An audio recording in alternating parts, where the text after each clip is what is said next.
तिलक ये नहीं सिखाता कि किसी को कुछ लो। तिलक तो हमारा हिंदू होने के नाते, हम सनातनी होने के नाते लगाते हैं। हम ब्राह्मण भी हैं और हम जायज़ बात कहने का हमारा हक भी है। जब देश का राजा गलत कोई काम करे तो उसके विरोध में ब्राह्मण ही बोलते हैं और कोई बोल ही नहीं सकता। मोदी जी को मंदिर और मस्जिद के सिवाय और कुछ नज़र नहीं आ रहा है। पब्लिक का ध्यान भटका रहे हैं मंदिर मस्जिद में, ताकि ये इनमें भटके और मैं राज करूं। ये इनका अपना मंसूबा। इस सरकार से किसान, छात्र, मजदूर सब परेशान हैं। ये जनता ने ठान लिया है, समझ लिया है कि इस बार मोदी जी को भगाना है, देश बचाना है, मोदी जी को भगाना है। ये जब से मोदी सरकार आई है देश का बेड़ा गर्क कर रहा है। देश आगे क्या बढ़ेगा ये पीछे ही जा रही है।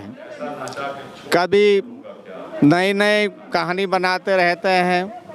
इन्हें पता है कि 2024 में मैं आऊँगा नहीं आएगा साहब, गारंटी के साथ ये नहीं आएगा। हाँ, आप देखिएगा, क्योंकि ये नए नए हथकंडे अपना रहे हैं। वोट बैंक में घोटाला कर रहे हैं, करोड़ों करोड़ रुपया घोटाला कर रहे हैं, और कुछ नहीं मिलता है तो ईडी के नाम पे ये पकड़ करके अंदर डाल रहे हैं। इनके खिलाफ जो भी बोलेगा उनको ये पकड़ के अंदर डाल देंगे। ये धमकाने की कोशिश है और सरासर गलत हो रही है।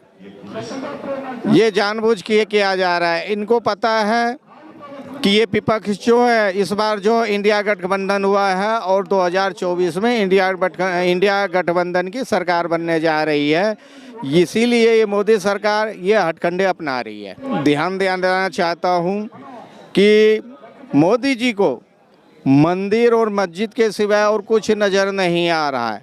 पब्लिक का ध्यान भटका रहे हैं मंदिर मस्जिद में, ताकि ये इनमें भटके और मैं राज करूं। लेकिन इस बार भली भांति पब्लिक ये जान चुकी है कि 2024 में मोदी जी को भगाना है।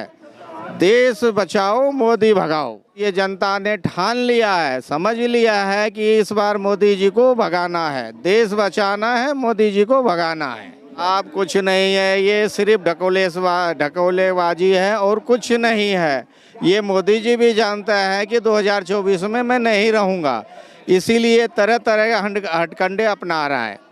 ये कानून है, संविधान में है कि जो राज्य का फंड है उसको देना चाहिए, चाहे विपक्ष हो चाहे पक्ष हो। जो उनका हक है वो उनको मिलना चाहिए। वहाँ की जनता का, वहाँ के जो सदुपयोग क्या है, कोई चावल ज़्यादा पैदा करता है, कोई गेहूँ ज़्यादा पैदा करता है। हर प्रदेश से कहीं ना कहीं हमारे स्रोत हैं देश के जो केंद्र को मिलते हैं, उसके बदले जो केंद्र मदद करता है उसको रोक रहा है, केंद्र दे नहीं रहा। वो देनी चाहिए अपनी सही भावना से, बदले की भावना से नहीं रोकनी चाहिए। ये इनका अपना मंसूबा। इस सरकार से किसान, छात्र, मजदूर सब परेशान हैं। बेरोजगार ये बहुत ज़्यादा है, युवाओं को रोजगार नहीं है। तिलक ये नहीं सिखाता कि किसी को कुछ लो। तिलक तो हमारा हिंदू होने के नाते, हम सनातनी होने के नाते लगाते हैं। हम ब्राह्मण भी हैं और हम जायज़ बात कहने का हमारा हक भी है। जब देश का राजा गलत कोई काम करे तो उसके विरोध में ब्राह्मण ही बोलते हैं और कोई बोल ही नहीं सकता। उनको इस बात का ज्ञान भी है और उसका परिणाम भी भुगतना पड़ता है राजा को, चाहे कोई भी राजा हो। ये गलत है किसी के साथ जो है बदले कार्रवाई करना। ये सारा ढांचा कांग्रेस का ही लाया हुआ है। हमारा देश गुलाम था, हमारे देश में एक सुई भी नहीं बनती थी।